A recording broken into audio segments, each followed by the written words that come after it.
네, 문자 해고당한 전원책. 야, 정말 기가 막힌다. 폭로를 고민하고 있다. 그렇다면 한국당은 전원책 변호사에 대한 후임 인사를 어디에서 찾고 있을까요? 저희가 준비한 자료부터 좀 살펴보겠습니다. 네, 전원책 자유한국당 조직강화위원이죠. 오늘 전격 문자로 해촉을 당했습니다.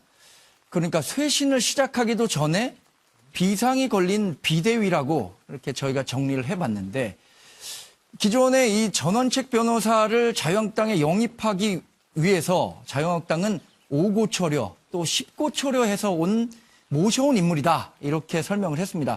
근데 모셔온 지 얼마 되지도 않아서 전권 논란이라든가 전대 시기를 두고 김병준 비상대책위원장과 갈등이 있었고요. 결국 시한폭탄처럼 이 폭탄이 오늘 터지고야 만 셈이죠.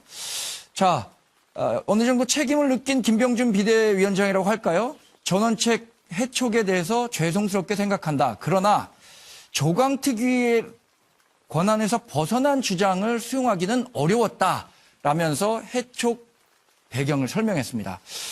이렇게 저희가 문자 해고라는 이미지를 보였는데, 김용태 의원이 문자 해고 의지를 밝히니까 자택을 출발하던 전원책 조강위원은 지금 공개할 수는 없지만 비대위가 자신에 대한 이간질과 뒤통수를 쳤다. 김병준 비대위원장은 내게 사과해야 한다라고 얘기를 했습니다. 저희가 준비한 영상을 듣고 다시 한번 얘기를 이어가도록 하겠습니다.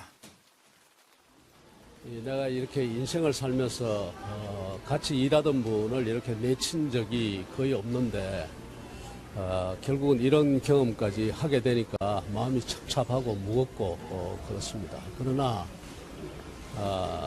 당의 기강이 이제 더 이상 흔들려서는 안 되고, 또 그다음에 당 기구들의 신뢰가 더 이상 무너져서도 안 되고, 비대위의 활동기간 또 전당대회 시기를 놓고서 당내에 적지 않은 혼란이 생겨버렸습니다. 그 혼란을 지금 제대로 정리하지 않으면 그 혼란이 가속화돼서 결국은 우리가 원하는 크든 작든 쇄신 작업 자체를 할 수가 없는 그런 형편을 맞게 됩니다. 그래서 부득이하게 정말 무겁고 안타깝고 내 팔을 하나 이렇게 정말 잘라낸다는 그런 심정으로 이런 결정을 하게 됐습니다. 오늘 비상대책위원회는 조직강화특별위원회 위원인 전원책 위원께서 어제 비상대책위원회의 결정사항에 대해 동의할 뜻이 없음을 확인하고, 이에 전원책 위원을 조직강화특위위원직에서 해촉하기로 결정하였습니다.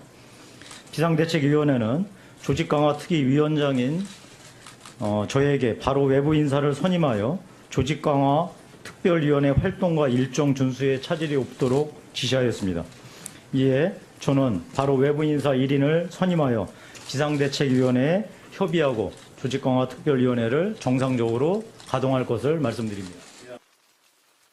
자, 10고초려를 해서 모셔왔다는 전원책 조강특위위원. 왜 이렇게 급작스레 문자로 해촉 통보까지 냈던 걸까요?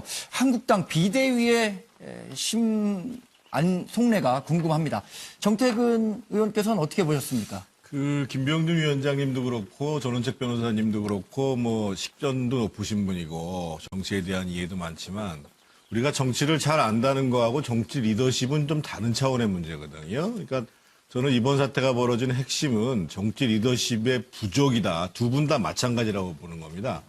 예를 들면 전원책 변호사를 조직강화특위위원으로 정권을 주고 모셔왔을 때 이미 그 당시에 자유한국당에 가는 혁신의 방향, 쇄신의 방향은 이런 것이다. 그리고 대략의 일정은 이렇다라는 것들을 전제로 해서 정권을 줬어야 되는데, 그런 것들을 전혀 얘기하지 않고 마치 이것이 모든 것을 할 수 있는 것처럼 모셔온 것도 잘못이고, 네.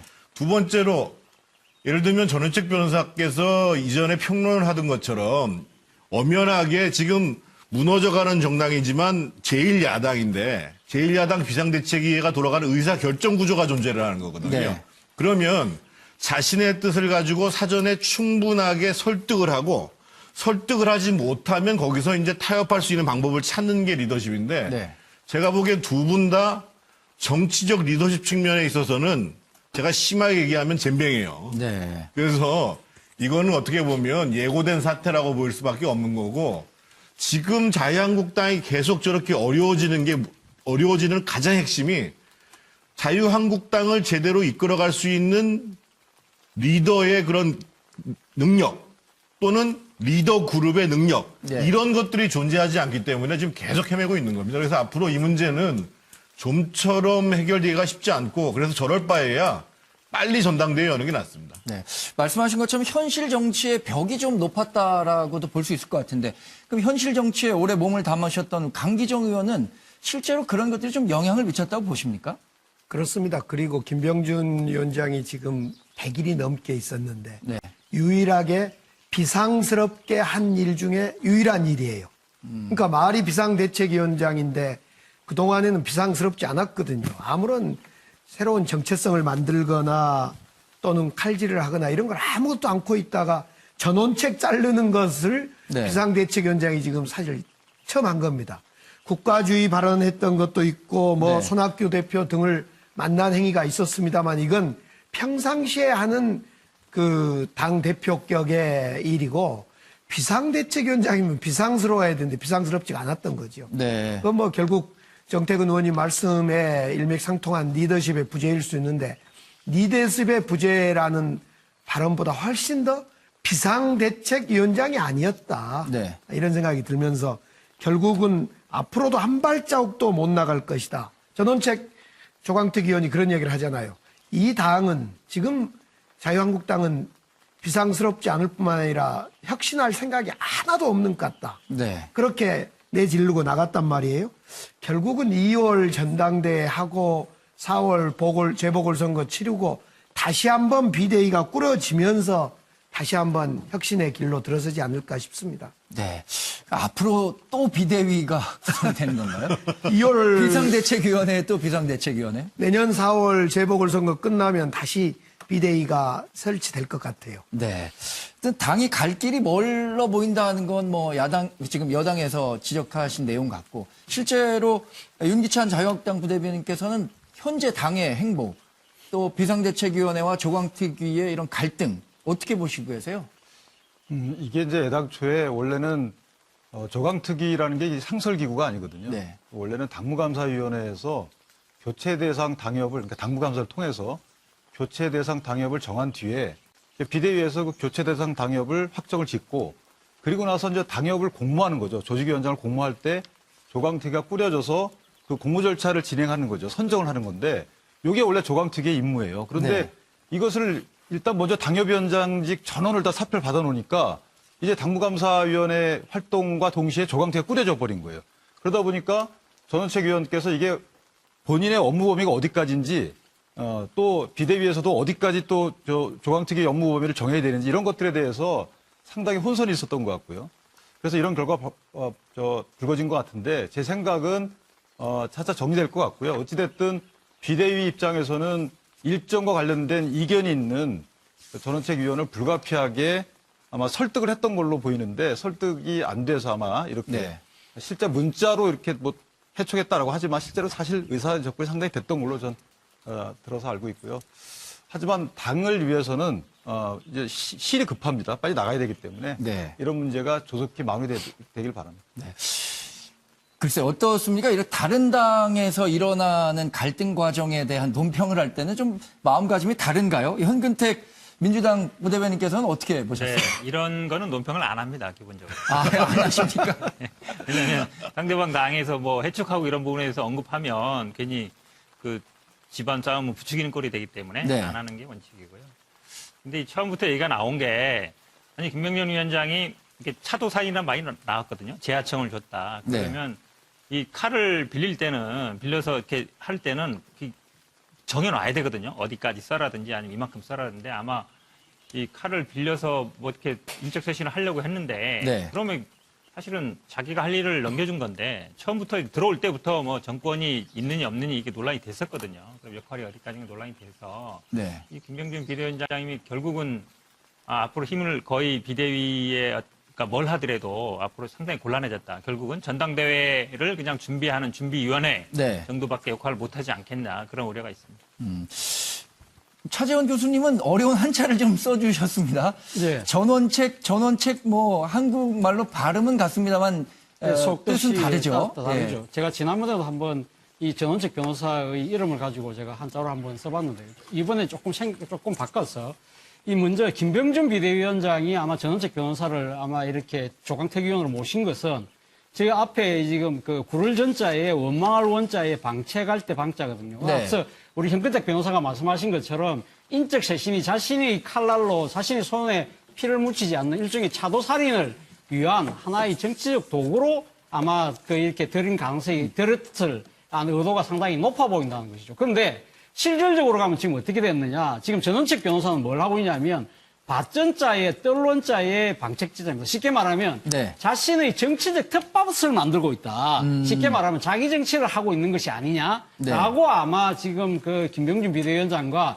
비대위 지도부는 그렇게 판단을 한 것 같아요. 그러면은 전원책 조항위원이 현실 정치로 뭐 자신의 라이벌이나 아니, 이렇게 그러니까 볼수 현실 있다는 정치를 말씀인가요? 한다기보다도 쉽게 말하면 보수 지금 이 몰락하고 있는 보수 구원의 일종의 하나의 그 잔다르크 나름대로의 보수 혁신의 물꼬를 텄다. 그러면서 은근슬쩍 자신의 아마 지금 본인은 뭐 정치 안 한다고는 하지만 네. 아마 향후 뭐 자신이 그 설사 킹이 안 된다 하더라도 킹메이커 정도까지는 한번 해보자는 그러한 자기 정치를 한다는 의심을 갖고 있는 것 같아요. 근데 문제는 지금 전원책 변호사가 어제 그런 이야기를 했어요. 자, 그 김병준 비대위원장에 대해서 저런 식으로 하면 대권 가도에 갈 수 있는 것처럼 네. 보일지 모르겠지만 하면서 김병준 비대위원장에 대해서 강하게 이야기를 했거든요. 그래서 오늘 지금 뭐 놓은 반응 자체는 자신이 폭로를 하겠다고까지 이야기를 했는데 네. 모르겠습니다. 본인이 지금 보수야당, 보수 세력의 정치적인 구원투수로 자신이 나선 만큼 결국 이렇게 다 같이 이래 안 좋은 쪽으로 갈지는 저는 뭐 그 가능성은 별로 그렇게 높아 보이진 않지만 네. 아무튼 전원책 변호사 입장에서 본다고 한다면 상당히 자신에게 지금 이 주어지고 있는 여러 가지 자기 정치한다는 의혹 자체는 아마 김병준 비대위원장 쪽으로 공을 넘기는 것으로 대응하지 않을까 하는 생각이 듭니다. 말씀하신 것처럼 뭐 정치가 하루 앞을 예상해 볼 수 없는 정말 생물이라고 하니까 뭐 전원책 조강위원회 행보 앞으로 섣불리 예상해 보기는 좀 어렵겠습니다만 우리 최경철 매일신문 편집위원께서는 어떻게 보셨습니까? 한국 정치사를 보면 스스로 강해져서 그 정당이 아주 흥해진 경우는 거의 없고요. 상대가 자책골을 터뜨리는 바람에 네. 상대당이 강해지는 경우가 대부분인데 지금 한국당이 스스로 자강을 하기에는 힘이 너무 부족합니다. 그래서 뭐 김병준 위원장이 전원책 변호사도 데리고 오고 이랬는데 근데 결국에는 전원책 변호사가 사실 불명예스럽게 나가시게 됐는데 네. 결국에는 전원책 변호사가 오셔서 결국 역할을 못하게 된 것은 결국에 전원책 변호사에 대한 믿음이 없는 거죠. 한국당 내에서. 저분이 한국당을 살릴 사람이 아니라고 보는 거죠. 누구든지. 결국엔 그 선택지를 못 받은 것 같고요. 그래서 이번에는 그럼 김병준 위원장이 그 선택지를 받아서 신뢰 있는 보수로 갈 것이냐? 그렇다면 김병준 위원장이 플랜을 짠 것처럼 네. 빨리 전당대회를 열어야죠. 전당대회를 열어서 누가 되든 어쨌든 향후의 리더십을 빨리 보여주는 것만이 자유한국당이 저쪽에 자책골이 터지는 순간 자강할 수 있는 기회를 볼 수 있는 것이 아닌가. 저는 이렇게 보고 있습니다. 자, 그런데 이 문자 해촉을 받은 전원책 변호사의 반응이 재밌습니다. 불감청 고소원이다. 그리고 또 자신이 받은 내용에 대한 폭로도 고민하고 있다라고 얘기를 했습니다. 그 파장은 어떻게 될까요? 저희가 준비한 영상부터 한번 살펴보겠습니다. 내가 특별히 드릴 말씀이 없고, 제가 며칠 안으로 가급적 빠른 시일 안에 입장 정비를 하겠습니다. 오늘 말은 제가 조금 말을 자제를 해야 될 것 같아요. 잘못하면 폭로를 하거나 비방해버리는 것밖에 되지 않으니까 제가 좀 조심해야 될 부분이 있는 것 같습니다. 하여튼 정도를 걷기가 참 힘이 됩니다. 이 말이 다 인적 청산이지 이 인적 청산이 이렇게 봉쇄가 된다고는 나 생각을 하지 않았어요. 내가 생각하는 것은 여전히 그 우리 한국 보수 정당의 재건이고 이 마음 둘 곳 없는 보수층이 이 기대하는 면모일신된 정당인데 그래서 그게 이제 무너진 것 같아서 좀 가슴이 아픕니다. 예? 군사로 통보받으셨다고 했는데 지도부랑 예, 늘 그렇잖아요. 요사이 뭐 그렇다고 그러더라고. 나 아까 이 미국에 계신 분하고 통화를 하는데 이스라엘에는 율법이 바뀌어가지고 이혼하는 것도 문자로 3번 나는 너와 이혼한다. 3번만 보내면 이혼이 성립이 된대요. 그냥 한국에도 이 드디어 문자로 모든 걸 정리를 하는구나 하고 알게 됐습니다. 놀라운 일이죠. 자, 내용을 들어보면 전원책 변호사도 할 말이 많겠죠. 전원책 변호사는 어떤 구상을 하고 있을까요? 그리고 폭로, 또 보수정당의 재건이라는 대의 명분은 다시 내걸긴 했지만 전원책 변호사가 가야 할 길 어떻게 생각하면 쉽지는 않은 길일 것 같습니다. 자, 전원책 변호사에 대한 해촉, 파장이 좀 클 것 같은데 어떻게 보십니까? 우리 정태근 의원님. 파장은 있을 텐데요. 제가 여기 지금 판넬에다가 이미 깨진 쪽박이라고 썼는데요. 네. 쪽박이라는 게 작은 바가지라는 거거든요. 그러니까 제1야당임에도 불구하고 사실은 자유한국당이 이미 쪽박 신세가 됐어요. 근데 이 와중에서 아까 제가 전원책 변호사만의 문제도 아니고 김병준 위원장의 문제보다 아니고 두 분 다 그 정치 리더십에 문제가 있었다라고 말씀을 드리고 그 근저에는 지금 자유한국당의 처지에 문제가 있는 거거든요. 네. 그래서 여기서 그 또 불편한 심기라든지 오늘 언론에 나온 거 보니까는 조광특위 위원 인선할 때 누굴 넣어달라고 얘기하고 그런 말씀을 하시는데 여러 가지 어려운 점이 있고 답답한 심정이 있고 억울한 심정까지 있으시겠지만 여기서 당분간 네. 어떻든 전권을 죽은 조광특위 위원으로서 제대로 역할을 못 하셨잖아요. 네. 여기서 이제 멈추시는 것이 그나마 깨진 쪽박이라도 추스려서 가는데 자유한국당이 좀 도움이 되지 않을까 이렇게 생각해 봅니다. 개인적으로는 마음도 편하고 그럴 수 있겠습니다만 그게 보수 정당을 재건하는 데까지 도움이 될까요? 어차피 지금 현재 자유한국당 또는 바른미래당 이 당들이 그대로 다음 총선까지 간다는 보장은 제가 보기엔 10%도 없습니다. 네. 자, 우리 강기정 의원은 어떻게 보셨습니까? 저는 쓰기가 좀 어려웠는데 네. 전원책 의원이 걷다 보면 만나는 것이 개도 만나고 소도 만난다. 네. 이런 이야기를 했어요. 그러니까 이미 개와 소라고 지칭할 정도로 극단으로 가버린 거죠. 아마 전원책 그 의원은 상당히 자존심이 상했을 겁니다. 네. 그래서 할 수 있는 것이 뭘까? 이런 걸 할 것 같은데요. 왜냐하면 전원책 그 의원이 상당히 자신 있게 정말 짠 하고 나타났는데 지금 깨갱하고 지금 거칠판이 됐거든요. 네. 그러면 개와 소를 향해서 세게 뭔가를 하지 않을까 싶어져요. 그것이 뭔지는 저도 잘 모르겠습니다. 사실 전원책 의원은 자신이 셀프 디스를 해서 그렇지 나이도 그렇게 많으신 편이 아니거든요. 앞으로 좀 네. 현실 정치를 한다고 하더라도 충분히 가능성이 있는 분이 아닌가라는 생각들을 할 수도 있을 것 같고요. 그러니까 자유한국당이 자기는 혁신을 해보려고 하는 사람인데 혁신을 거부하고 나 같은 사람을 팽시켰다라는 이미지를 만들고 싶은 거고 네. 그를 통해서 뭔가 앞으로 일을 해보고 싶은 거죠. 자, 차재원 교수는 네. 어떻게 보셨습니까? 오늘 전원책 변호사가 불감청이라는 말을 썼잖아요. 네. 그 감청이라는 말을 운을 떼어보면 사실 어떻게 보면 김병준 비대위원장은 사실 외부인이잖아요. 네. 그러니까 하청을 받아서 지금 하고 있는 거거든요. 그러면 이 전원책 변호사는 거기에다 또 재하청을 받은 셈이잖아요. 네. 그렇다고 한다면 그러면 외부인들이 지금 당을 어떻게 쇄신하고 혁신하는데 한계에 부딪혔다.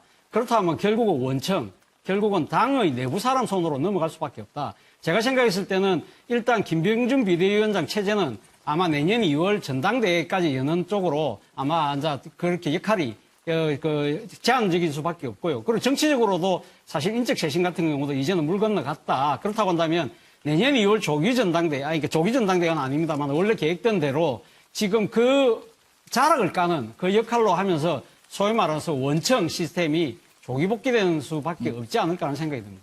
오늘 차 교수님은 한자를 부쩍 많이 쓰신 것 같습니다. 자, 최경철 매일신문 편집위원 생각도 한번 들어볼까요?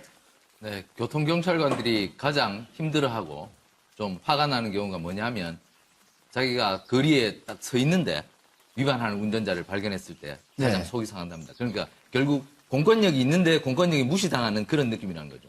결국 전원책 그 변호사도 완장을 채워서 자리를 잡아줬는데 결국 이렇게 불과 며칠도 안 돼서 이렇게 불명예스럽게 나가라고 하는 것에 대해서 굉장히 화가 나겠죠. 굉장히 화가 나서 여러 가지 폭로를 하겠다는 뉘앙스의 말씀도 하시는데 저렇게 뒤끝 장렬하시는 것보다는 그래도 인내심 발휘하셔서 어차피 보수정당 사랑하셔서 들어오셨으니까 네. 좀 참으셔서 자신의 정치적 장래나 그런 미래도 있으니까 이번에는 좀 참을인자 세자를 자기 그 손바닥에 한번 써보시는 게 아마 자기의 뭐 인성에서도 좋을 거고 네. 앞으로 정치적 미래에도 좋은 길이 아닐까 저는 이렇게 생각합니다.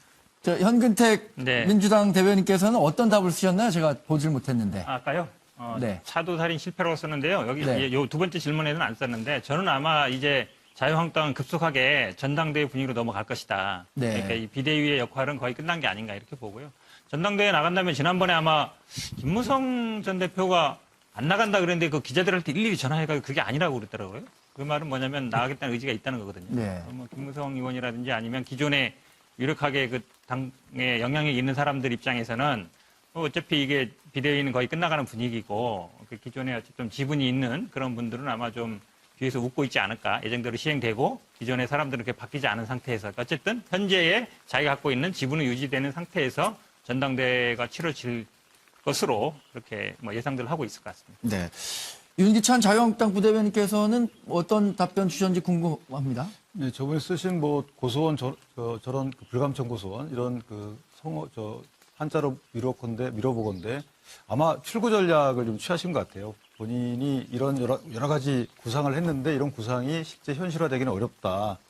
회의도 많이 하신 걸로 알고 있거든요. 본인 사무실에서. 그러니까 현실적으로 저것이 당에서 받아들이기 어렵다는 여러 가지 생각을 하신 끝에 완전 출구 전략을 하신 것 같은데 저는 개인적으로 그동안 외부위원들과 회의를 통해서 얻어진 여러 가지 방안들이나 본인들의 생각을 한국당의 조언의 형태로 좀 넘겨주지 않을까 이렇게 기대를 하고 있습니다. 네, 저희가 다음 그 사회 이슈로 가기 전에 정치 이슈 하나만 조금 더 짚고 넘어가도록 하죠. 사실 김동연 경제부총리가 여러 가지 현 정부의 경제 정책과 조금 결이 다른 발언들을 하면서 오히려 자유한국당에서 인기가 높아졌어요. 이 김동연 경제부총리를 보는 자유한국당의 마음 한번 정리를 해봤습니다. 정진석 자유한국당 의원은 김 부총리에게 그분의 지혜를 좀 빌려야겠다라고 이렇게 요청을 했고요. 함진규 자유한국당 정책위 의장은 김 부총리를 왜 경질하느냐, 오히려 경질하는 그 여당과 정부에 대해서, 청와대에 대해서 왜 경질해야 되는지 이유를 찾지 못하겠다라고 얘기를 하고 있습니다. 그래서 김 부총리를 자유한국당은 혹시 어쩌면 자유한국당을 대표하는 어떤 상징적인 인물로 다시 영입하려고 하는 건 아닐까라는 그 추측도 나오고 있습니다. 저희가 한번 준비한 영상을 보고 이 이야기를 이어가도록 해보죠. 혹시 영입이라든지 이런 것들 좀 나중에 고려해 보시겠어요? 저는 김동연 경제부총리에 대해서 자유한국당의 섣부른 정치적 입당은 어떤 경우든 당의 입장도 없을 뿐더러 우리 당 의원들께서도 절대 섣부른 입장을 가지고 정치적 의미를 부여하는 것은 적절치 않습니다. 그간의 소회 한 말씀 부탁드립니다. 지난 1년 5개월 동안에 경제, 일자리, 민생 이 세 가지에 매진했다고 생각을 합니다. 개인적으로 최선을 다했고요. 또 나름대로 의미 있는 성과도 있지 않은가 이렇게 생각을 합니다. 근데 벌써부터 정치권에서 향후 거취에 좀 관심이 많은데요. 지금 말씀드린 제가 나머지 있는 기간 동안에 예산 통과나 법안 통과나 준비하고 생각하기에도 제가 다를 겨를이 없는 상황입니다. 정치권 러브콜에 대해서 어떻게 생각하세요? 그런 러브콜 받아본 적도 없고요. 누가 저한테 러브콜 전화한 사람도 없는데요. 정치 생활 문제가 없습니다. 네, 지금 들으신 것처럼 웃고는 있습니다. 아직 자기 전화를 받은 적도 없다라고 얘기를 하고 있는데 실제 자유한국당에서는 여러 가지 통로를 통해서 또 의견을 전달하고 있다는 소리도 있고요. 자, 강기정 의원 혹시 김동연 전 경제부총리, 지금 경제부총리가 자유한국당 소속의 정치인으로 변신한다라고 하면 민주당 기분은 안 좋겠죠? 그럴 가능성이 전혀 없습니다. 없습니까? 사실은 김동연 부총리가 지난번에 공직 생활을 마치고 호련히 떠났다가 이번 우리 문재인 정부에 지금 중용된 것 아닙니까? 12월 2일까지 예산 심사 잘 마치고요. 오히려 정말 다시 국회로 오게 되면 우리 당으로 올 가능성은 있어 보입니다. 네. 왜냐하면 김동연 부총리가 충청도에 기반을 두고 있고 그렇기 때문에 정말 다시 국회에 다시 오게 되면 우리 당으로 올 가능성은 매우 높다. 김동연 부총리가 생각보다도 순수한 마음을 갖고 있는 분으로 과거 우리가 이제 확인했고 저도 뭐 네. 개인적으로 그런 연을 갖고 있습니다만 그런 점에서 정진석 의원의 개인 마음이죠. 뭐 네. 네. 자, 지금 강기정 의원은 자유한국당으로 갈 가능성이 전혀 없다라고 답변을 하셨는데 정태근 의원께서는 조금 다르게 보십니까? 어떻게 보십니까? 제가 답변을 지금 확인할 수 많이 없습니다. 다르게 보죠. 많이 다르게 보십니까? 일단 먼저 좀 지적을 드리고 싶은 거는 아까 본인은 최선을 다했다고 얘기했는데 최선을 다했는지는 모르겠지만 직을 걸고 소신을 갖고 했는지에 대해서는 저는 좀 평가를 좀 박하게 할 수밖에 없고요. 왜 그러냐면 지금 외환위기 이후로 일자리가 가장 많이 줄어든 상황이고 네. 생산과 투자, 설비 이런 측면으로 보면 지금 2009년도 금융위기 이후로 아주 최악의 상황입니다. 그런 면에 있어서 경제 사령탑으로서 그거를 사전적으로 일자리 문제든 뭐 투자의 문제든 경제가 돌아가 선순환하는 문제든 이런 문제에 대해서 책임의식을 가져야 되고 그래서 이제 지금 제가 만약에 자유한국당에서 러브콜이 온다고 해도 거기 움직이는 건 바보일 거라고 생각하는데 네. 요번에 그 경제부총리로 임명받은 홍남기 씨도 마찬가지입니다만 저분도 MB정부 때 청와대 경제비서관 했다가 박근혜 정부 때는 국무조정실장 했다가 네. 이번에 부총리 한 거거든요. 지금 청와대 수석에 있는 윤종환 경제수석도 비슷합니다, 다. 근데 저분이 작년부터 시작해가지고 예를 들면 작년 말부터 혁신성장을 계속 얘기하기 시작을 했어요. 네. 그러면서 지금 이 소득주도 성장과는 다른 그런 정책들을 계속 얘기해 오고 이렇게 가서는 곤란하다. 이런 판단을 했는데 저는 지금 당장은 아니어도 다음 총선 2020년 총선 때 네. 지금 자유한국당이 아니라 확실하게 대한정당이 될 만한 전망이 있는 야당이 생긴다. 그러면은 저는 정치적 행보를 할 가능성도 있다고 보여집니다. 네. 각 당의 의견 어쩌면 또 각 당의 희망이 조금 담긴 뭐 분석들을 희망은 내주셨는데 아닙니다. 우리 근데 강기정 의원하고 정태근 의원하고 말씀하신 게 워낙 다르다 보니까 아마 이분이 갖고 있는 상징적인 의미 또 예를 들어서 총선이나 현실 정치에 왔을 때 득표력 이런 것들을 생각했을 땐 영입을 다 하고 싶어 하겠죠. 그럼 차재원 교수께서는 조금 더 객관적으로 보실 수도 있을 예. 것 같은데. 저는 뭐 김동연 지금 당장 아직은 부총리죠. 김동연 부총리의 정치 가능성은 저는 상당히 높게 보는 편입니다. 네. 제가 뭐 국회 출입기자 또 그 국회 근무하면서 이 김동연이라는 경제 관료를 보면서 조금 남다르다는 생각을 많이 했었어요. 상당히 이 조직 장악력이 강하고요. 강한 카리스마를 갖고 있고 나름의 소신과 신념이 아주 뚜렷해요. 그리고 나름대로 또 상당히 김동연 하면 떠올리는 것이 자수성가 스토리 아니에요. 입지전적인 상당히 또 스토리가 많은 걸 갖고 있어요. 그렇기 때문에 네. 대중적인 상당히 인지도뿐만 아니라 대중적인 흥미와 지지를 끌 수 있는 측면이 분명히 있다는 것이죠. 그런데 제 생각에는 문제는 이제 한국당이냐 뭐 그런 어느 당으로 가느냐보다는 지금 당장은 제 생각에 제가 지금 뭐라고 썼냐면 스타트, 선발 투수가 아니라 네. 마무리, 클로저가 될 가능성이 높다고 했는데 지금 당장은 어느 쪽으로 갈 생각이 없을 거예요. 아마 본인은 지금 정치를 한다면 국회의원을 한다기보다는 아마 대권을 노릴 가능성이 상당히 높은데 지금 현재는 김동연 부총리가 들어갈 수 있는 공간은 없습니다. 그렇기 때문에 본인은 지금 어느 진영에서든 스타트가 무너지고 난 뒤에 그 뒤에 아마 구원투수로 들어갈 가능성이 상당히 높다. 문제는 그 상황이 일종의 구원투수라도 패전 처리가 된다고 하면 안 하겠죠. 그러나 네. 자기가 등판해서 역전이 가능하다든지 아니면 승리의 쉐이브를 할 수 있다고 생각한다면 아마 상당히 뛰어들 가능성이 높다. 그런데 문제는 본인은 그렇게 생각을 하고 있었다 하더라도 그때 당시 갔을 때 과연 김동연이라는 사람이 정치권에서 불러 일으킬 정도의 자신이 정치적인 그 대중정치의 그런 이 몸을 만들어낼 수 있을지는 오롯이 김동연의 몫이 아닐까 하는 생각이 듭니다.